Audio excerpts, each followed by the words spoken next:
Kata edisi pertama buku ini sebaiknya dibaca hampir sebagai karya fiksi ilmiah. Dia disajikan untuk membangkitkan imajinasi pembacanya. Tetapi buku ini bukanlah fiksi, melainkan murni sains. Entah klise atau tidak, lebih baik ganjil daripada fiksi, mengungkapkan persisnya apa yang saya rasakan tentang kebenaran. Kita adalah mesin yang bertahan hidup dan program sedemikian rupa untuk melestarikan molekul egois yang dikenal sebagai gen. Kebenaran ini masih menakjubkan bagi saya. Meskipun telah lama mengetahuinya, tampaknya saya tidak pernah sungguh-sungguh terbiasa.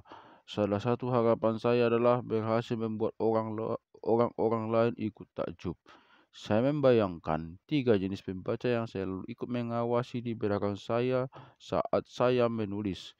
Saya persembahkan karya ini kepada mereka. Pertama, pembaca umum, orang awam. Untuk mereka, saya berusaha meniadakan jargon teknis dan menyediakan penjelasan di mana saya harus menggunakan istilah tertentu. Bahkan kini, saya berpendapat sebaiknya jargon-jargon tersebut dihilangkan dari jurnal akademik pula. Saya perkirakan bahwa orang awam tidak menguasai bidang keilmuan khusus, tapi mereka bukan orang bodoh. Siapapun bisa mempopulerkan sains bila berupaya menjederhanakannya. Karena itu, saya berusaha mempopulerkan gagasan yang rumit dengan menggunakan bahasa non-matematis, sekaligus tanpa mengaburkan esensinya. Saya tidak tahu seberapa berhasil saya dalam hal itu, juga dalam satu hal ambisi saya yang lain, menjadikan buku ini sedemikian menghibur dan memukau karena pokok bahasanya memang layak diangkat secara demikian. Menurut saya, biologi harus terlihat menarik tak ubahnya kisah misteri. Kisah misteri adalah biologi itu sendiri. Saya tak berani memastikan bahwa saya telah menyampaikan tak lebih ketimbang sekeping kecil saja dari keasikan yang ditawarkan oleh pokok bahasan ini. Pembaca kedua yang saya bayangkan adalah pakar. Si pakar ialah kritikus tajam dan pedas yang mengeluhkan beberapa analogi dan kiasan yang saya gunakan.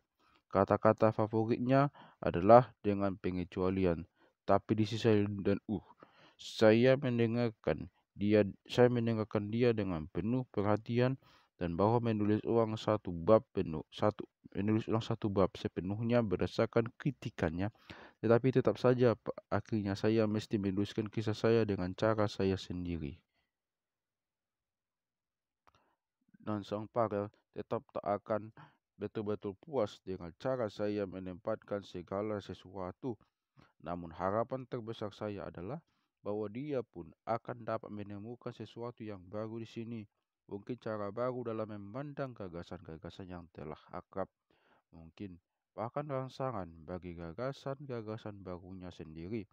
Jika harapan ini terlalu tinggi, bolehkah setidaknya saya berharap buku ini akan menghibur si pakar saat berada dalam kereta?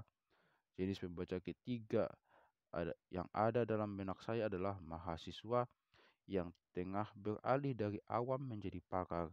Dia belum mengambil keputusan tentang bidang apa yang akan dia pilih sebagai keahliannya. Saya berharap dapat mendorong dia untuk mempertimbangkan bidang saya, zoologi. Ada alasan yang lebih baik untuk mempelajari zoologi ketimbang potensi kegunaannya dan kegemaran umum tentang dunia hewan.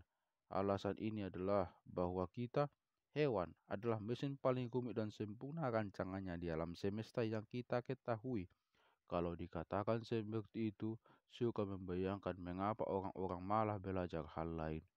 Bagi mereka yang telah berkomitmen untuk mendalami zoologi, saya harap buku ini memberi sumbangsi yang bernilai secara edukatif. Si mahasiswa harus menelusuri makalah-makalah asli dan buku-buku teknis yang saya gunakan sebagai landasan dalam karya saya. Mungkin dia akan menemukan sumber-sumber asli yang sulit untuk dicerna.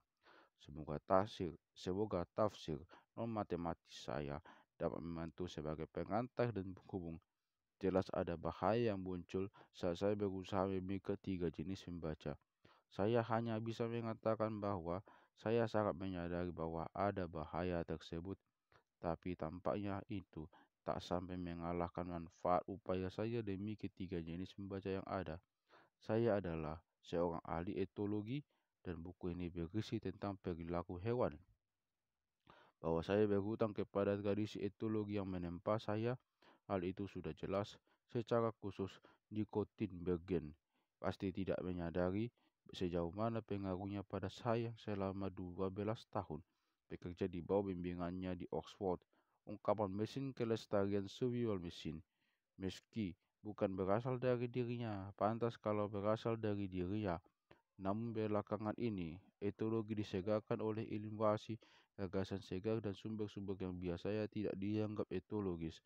Buku ini sebagian besar didasari gagasan-gagasan baru itu. Para pencetusnya telah diakui secara selayaknya dalam teks ini. Tokoh-tokoh utama ialah G.C. Williams, C. Maynard Smith, W.D. Hamilton, dan R.L. Trivers.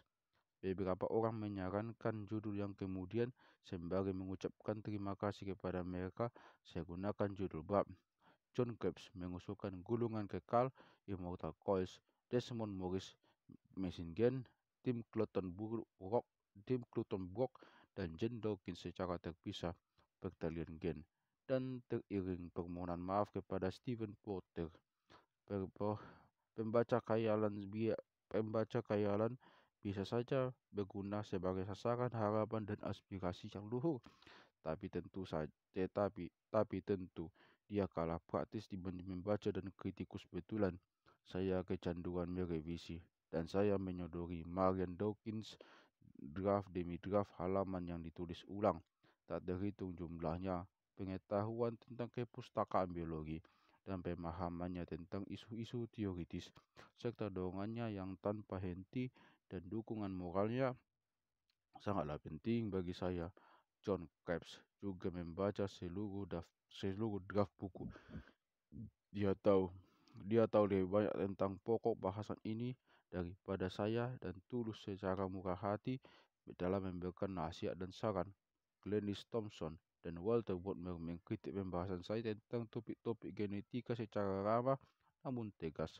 Saya khawatir review saya mungkin masih belum sepenuhnya memuaskan mereka, tapi saya harap setidaknya sudah cukup baik.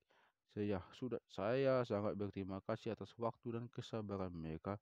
John Dawkins sangat jeli terhadap gaya bahasa yang menyesatkan dan membuat saran konstruktif yang sangat baik untuk penyusunan ulang kata-kata. Saya tak bisa mengharapkan seorang ahli awam cerdas yang lebih cocok ketimbang Maxwell Stump. Dengan tajam, dia menemukan kesalahan besar dalam gaya penulisan draft awal yang akhirnya memberikan banyak masukan untuk versi final.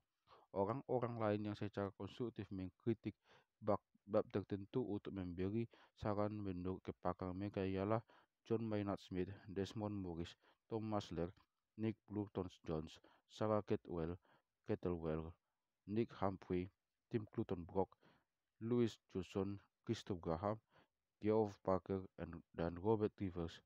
Pat Sheila dan Stephanie Verhoeven bukan hanya terampil dalam pengetikan, melainkan juga turut menyemangati saya dengan bekerja sepenuh hati.